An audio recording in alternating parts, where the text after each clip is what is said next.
Straight ahead on CCX News, a protest for the rights of immigrants, what this group is calling for and why it happened to be in Brooklyn Center. Plus, a job-creating move to Brooklyn Park. We step inside a local manufacturing company that is banking on future growth. And later, art in Golden Valley that brings with it the power of healing and hope. CCX News starts right now. Hello and thanks for joining us. An immigrant rights group marched through Brooklyn Center as part of a two-day trek to the state capitol. Reporter Shannon Slatton explains what happened when the group arrived at City Hall.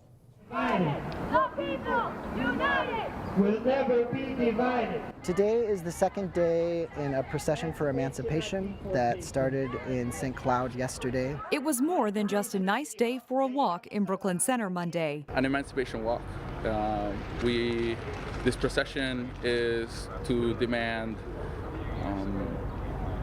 affordable housing for everybody, both in the Brooklyns and in the state of Minnesota, to stop mass incarceration for our people. The list of items these activists want to bring attention to is varied and important. The DREAM Act, asking for driver's licenses for undocumented workers, and bringing attention to the separation of families through detention and deportation. This is a matter of life and death for many people in our communities. It's about keeping families together. And so we're not going to allow the political climate in Washington or here in local government to dictate whether or not we act. Mayor Tim Wilson greeted the group at City Hall and addressed the crowd. And I really like to see the young people who are here. I'm actually very pleased to see that there are citizens who are exercising their First Amendment rights and are out working for a just cause, at least in my opinion. Mayor Wilson didn't say much about the individual causes to the crowd, but says the City Council is working on a number of issues connected to affordable housing. Not only the housing itself and maintaining it, keeping it in stock, keeping it safe, but also making sure that people aren't being evicted from our apartment complexes that are already affordable for no just cause. In Brooklyn Center, Shannon Slatton, CCX News. And Brooklyn Center wasn't the only stop on Monday. The group planned to march in Minneapolis, St. Anthony, St. Paul, and finally at the state capitol. A local lawmaker says the courts have put Minnesota's safety in jeopardy by allowing the release of a sex offender without conditions. That offender has admitted to molesting more than 30 boys and girls. Senator Warren Limmer of Maple Grove says a Supreme Court decision would allow other sex offenders and those who are mentally ill to petition the courts to be fully released. His bill would require those looking to be released in the community to meet a higher standard. It's simply unbelievable that the Minnesota's safety has been put in jeopardy by the court's decision.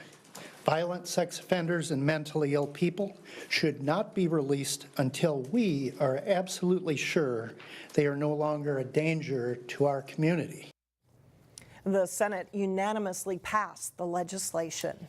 Well, construction season has begun and drivers in Brooklyn Center will face some lane restrictions. CenterPoint Energy crews are replacing gas lines just south of 65th Avenue North between Humboldt and Bryant Avenue.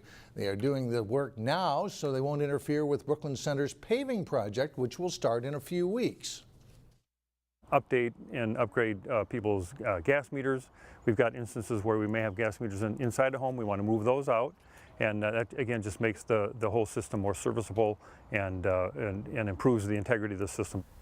The CenterPoint doesn't anticipate any actual road closures, but there will be lane shifts throughout the project to watch for. The project should wrap up in 2 weeks. Well, over the last 2 months, 3,100 manufacturing jobs have been added in Minnesota. And more jobs are coming when Protolabs expands into Brooklyn Park. In Business Matters, we take a look at what that move means for job growth.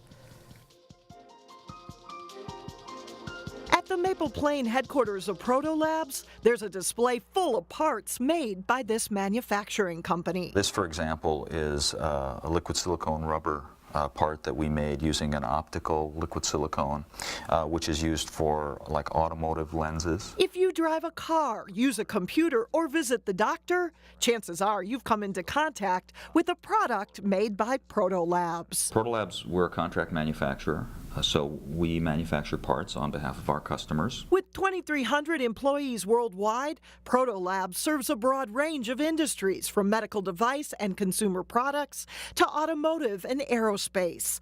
It's a rapidly growing company in part because Protolabs automated the front end of the manufacturing design process. We always start with a digital file, a CAD file, that defines the 3D shape and geometry of the parts that our customers want made. That saves money and time when it comes to manufacturing processes such as CNC machining, injection molding, and 3D printing. They're driving more experimentation in terms of different types of products that people are trying to test before they launch. Growth is fueling expansion, which means Protolabs will move into and add on to this building near 85th and Wyoming in Brooklyn Park. That's definitely good news to have this in Brooklyn Park, because not only is it activating a building, it's also expanding the buildings. The move into Brooklyn Park will relocate 225 jobs from this current facility in Plymouth. That move will allow the Plymouth facility to expand its injection molding operations. Meanwhile, the Brooklyn Park location will be geared toward expanding CNC machining operations, and 140 jobs are expected to be added over the next few years. The wage range is somewhere between the mid teens, like 15, all the way up to like $65 an hour. So we like to see that diversity in the job mix so that there's a career ladder. Protolabs is receiving $850,000 in state aid to expand into Brooklyn Park by the end of this year. What a difference a week makes. A Golden Valley race picked a perfect weather weekend for 5K and 10K runs. The 24th annual Run the Valley is not just an event to test your fitness level, it helps raise money for charity. In fact, it's the largest fundraiser for the Golden Valley Human Services Fund, which gives away between $60,000 and $70,000 each year to a variety of local charities. From our youngest citizens who need diapers to our oldest citizens who may need help staying in their homes, everything from mental health crisis services to housing services to kids and family services. So we're really fortunate to have an asset like this in our community. The event was also the debut for the much talked about Lime bikes, which people can use for a small charge. Still ahead on CCX News, we meet a volunteer who brings with her plenty of surprises. Plus, the Park Center softball team is young but talented this spring. We will have a preview. But first, your tulips will be growing before you know it. A high of 60 on Tuesday. Welcome back. We cap off our coverage of National Volunteer Week with a parent who wanted to help her child's school do more. Reporter Shannon Slatton introduces us to this volunteer who helps get grant money in the hands of teachers in the Robbinsdale School District. You could call this group the Prize Patrol. They are on a mission to surprise teachers in Robbinsdale area schools with grant money. Today's a really exciting day. Today's the day where we are running all across the district in visiting many schools and many programs, giving out money. So it's an exciting day. Staff members across the district have applied for classroom grants, and we have the chance today to say, you got your grant. Now it's Cooper High School's turn for a prize. And these teachers didn't see this one coming. And I am thrilled to announce that we are funding your grant. We got a 7 Dreams grant, which is just great news. And our grant is called Empowering Students to Find a Passion. Teachers Colleen Kennedy and Chelsea Gleason will use this money to help connect students with their interests in a program during lunch. More opportunities for them to do what they love and more opportunities for us as teachers to support them academically. It's really exciting to be able to say to those teachers and staff, yes, we believe in this and we want to help you do it. This is just one of many surprises made possible by the 7 Dreams Foundation, an education foundation supported by staff and the community. ALANA ERICKSON has been a very important volunteer for the foundation. Well, ALANA has been just such an asset to the foundation. You know, she's really been one of those people that have spearheaded one of our large gala type events, but she's a person that will call me up and just say, hey, I have this great idea, so how do we move this forward? ALANA helped start the Bird Bash a few years ago when she she noticed staff donated more money to grants than the community did. And I thought if our staff can do this, certainly our community can do this as well. Our goal was to really bring together the entire community in celebration of all the good things that are happening and to make money and dream up some more things. The Bird Bash has been a success thanks to volunteers, and part of the reason why 7 Dream Surprises are so much fun. In New Hope, Shannon Slatton, CCX News. 7 Dreams Foundation is always looking for more volunteers, and you can mark the calendar for next year's Bird Bash on February 9th. They have a lot of fun. Yeah, it looks like it. Still ahead, art that is much more than art. See how it has also helped heal. But first, Wayzata and Maple Grove go head-to-head in boys tennis. John Jacobson has the highlights coming up next.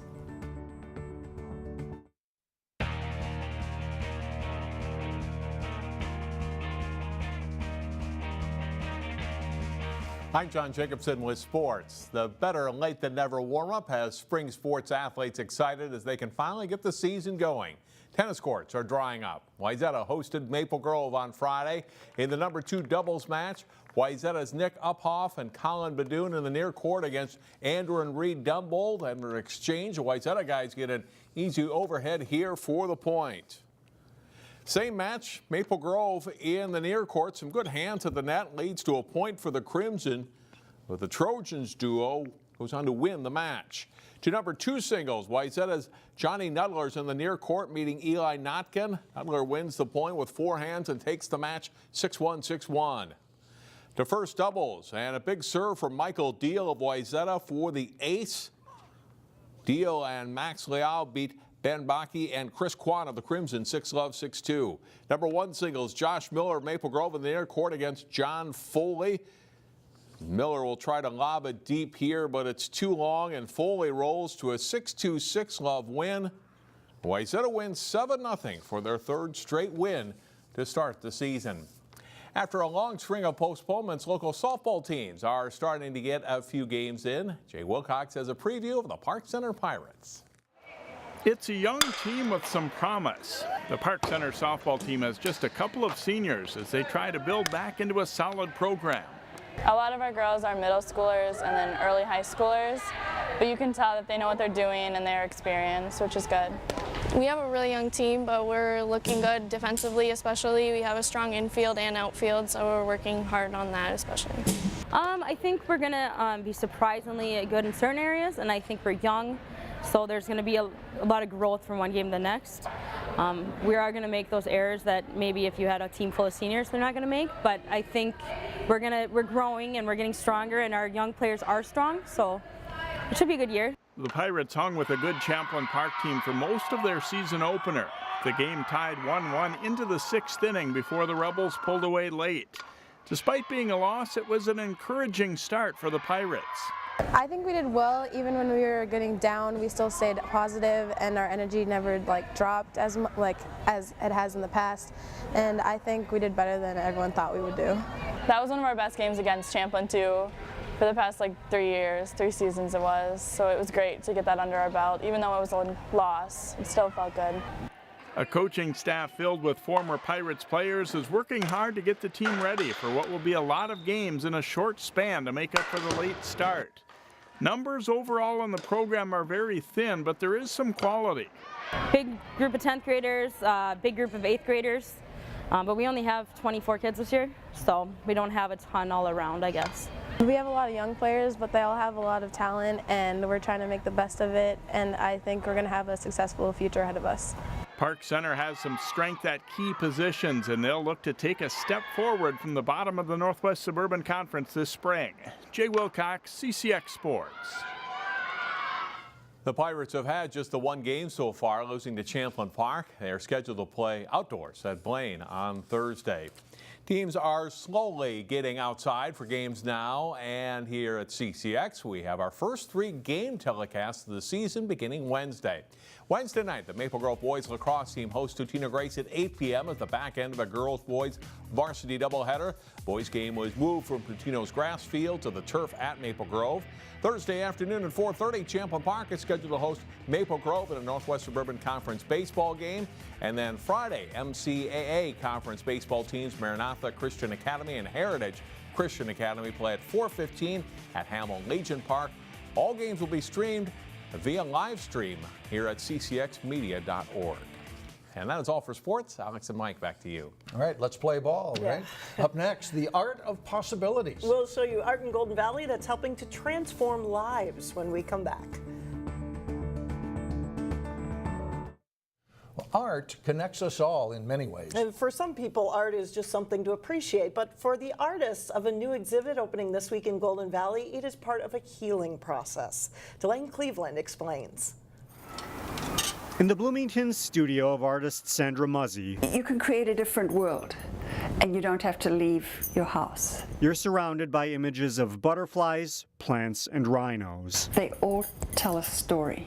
It might not be a very exciting story, but it's a story. Each piece painted in intricate detail using watercolors. I am lucky my studio is this big, and I'm probably lucky it isn't any bigger because I paint and I paint and I paint, and there's just too much of them. There's one other reason Sandra considers herself lucky. A year and a half ago, she suffered a stroke. I had a friend with me, and the ambulance came in 3 minutes. And I think if I had not had that, I would have died. I had an aneurysm. The incident affected her speech, but it didn't take away her ability to paint. My hands work fine. It's just the brain that's fried. The hands still work fine.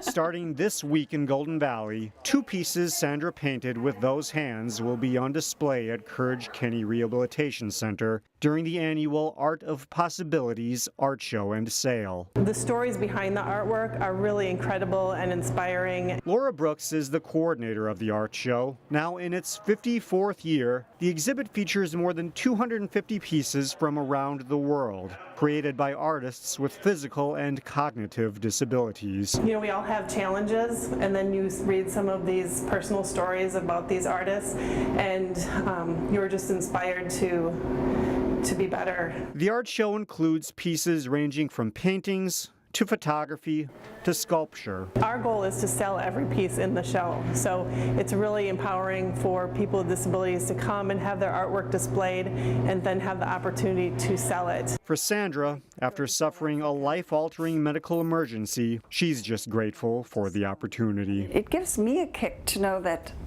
my work is getting out. In Bloomington, Delane Cleveland, CCX News. And the art show runs through May 18th at the Courage Kenny in Golden Valley. I love that it just inspires you to be better by seeing their work and learning their story. Yeah. What a great message. Great stories behind all that art. Absolutely. Yep. That does it for us. Thanks for joining us. And we'll see you back here again tomorrow, starting at 4 o'clock.